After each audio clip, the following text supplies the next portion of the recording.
Hello! Hello, AOS fans! It's the Agents of Emberguard. And in this video, we're going to tell you what you need to take to a tournament.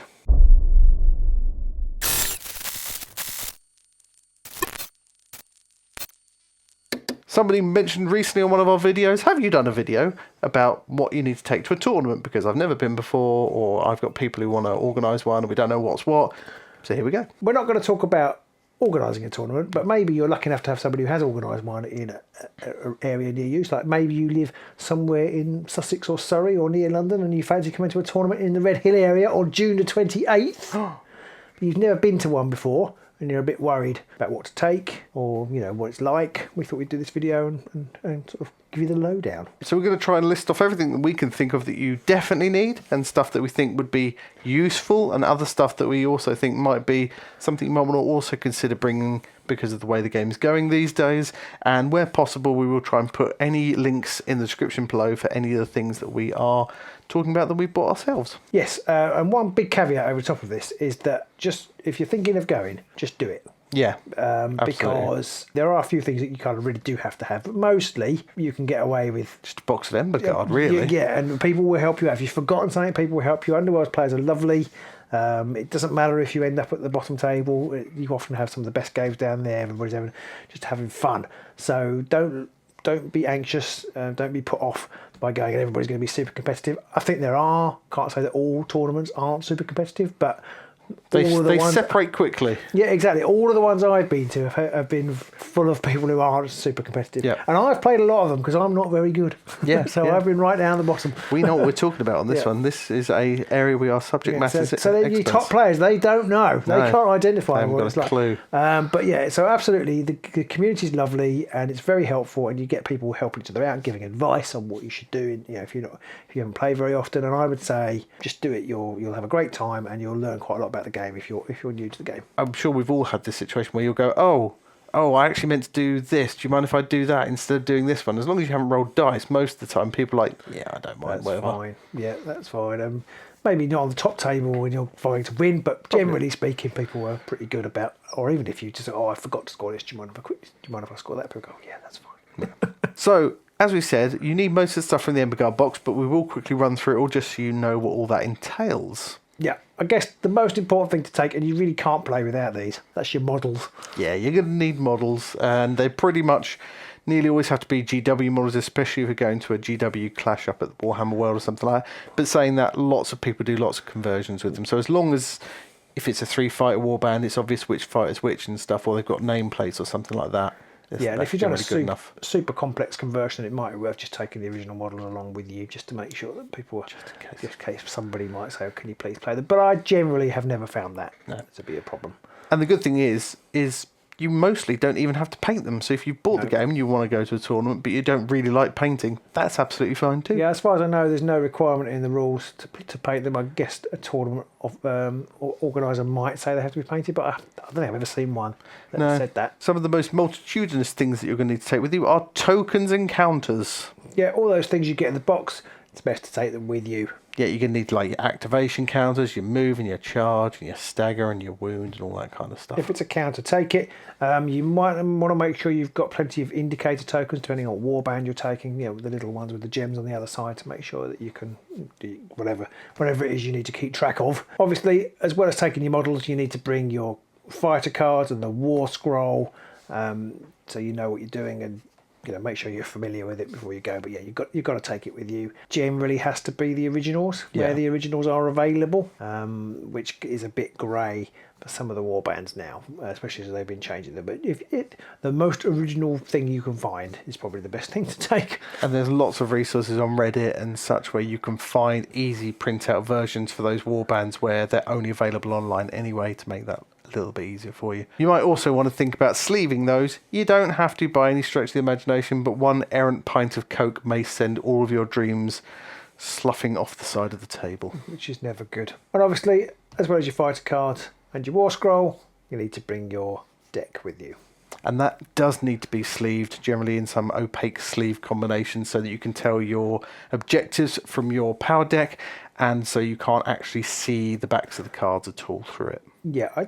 Some tournaments they're mandatory. I think most players expect them, just because if you do get a little nick in the card, you can then tell them where they are, and you don't want to have a situation where somebody's accusing you of cheating, even though you're really not. It's also worth considering taking a deck list. Some tournaments insist on it, some don't. So check with the tournament organizer whether you need to bring a full deck list or submit a deck list over BCP. We'll come to BCP later.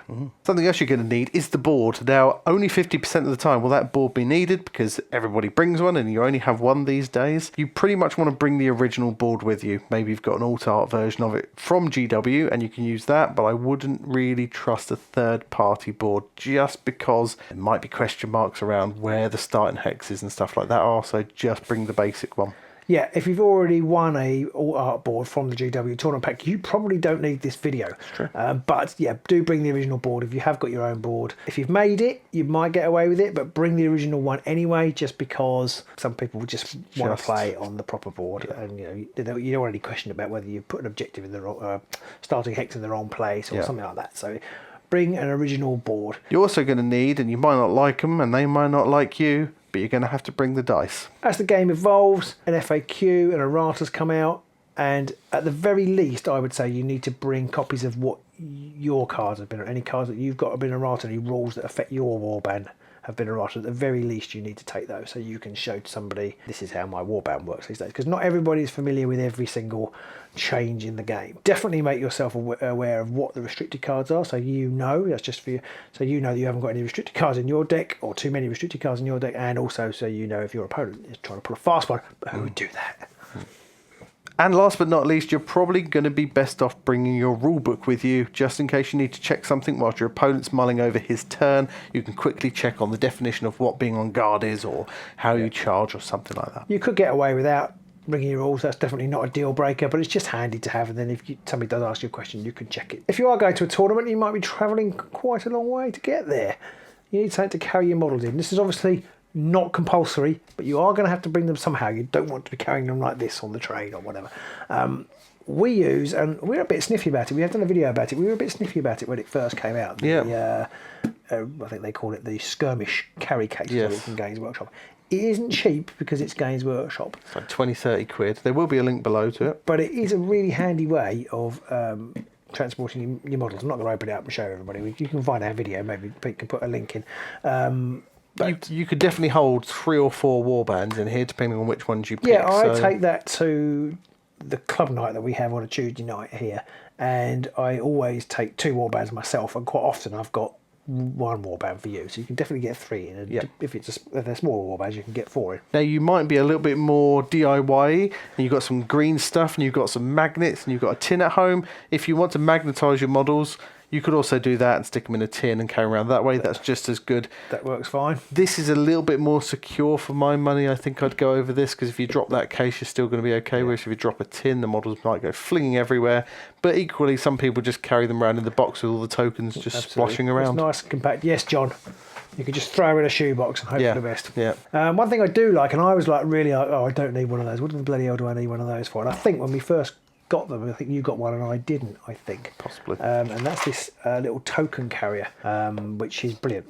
I love it. So yeah, it's just basically a little compartmentalised thing for putting your tokens in, but the compartments come out. They all come out, all individual, and what's good about that is that you can, as long as you're a bit organised, you can put your wound counters in one, you can put your charge counters stuff in another, so that during a game, which it can get a bit fast and hectic, you know where all your counters are and you can get to them easily, rather than rummaging around the box to try and find the thing you need. I don't organise mine properly, and I'm forever rummaging around in the box for things I need, which is that's just me. The difference between me and Pete. One thing is quite good with this box is you can take it out and you've got a dice tray, and you can get like a bit of mouse mat material or something. You can get specially printed with your own logo if you want, and then just stick it in there and you've got a dice tray. Yeah. And that's actually very handy, because some dice trays I find are too shallow and the dice bounce out. Yeah. Most I find are just too deep. They're just unnecessarily deep, but this is quite nice. Well, they're really big, and it's just another extra thing to have to carry around, whereas that's all in one. That's true, yeah, you're not carrying it. The only sad thing is you can't put that in and close it very easily. You end up bending the lid. Yeah.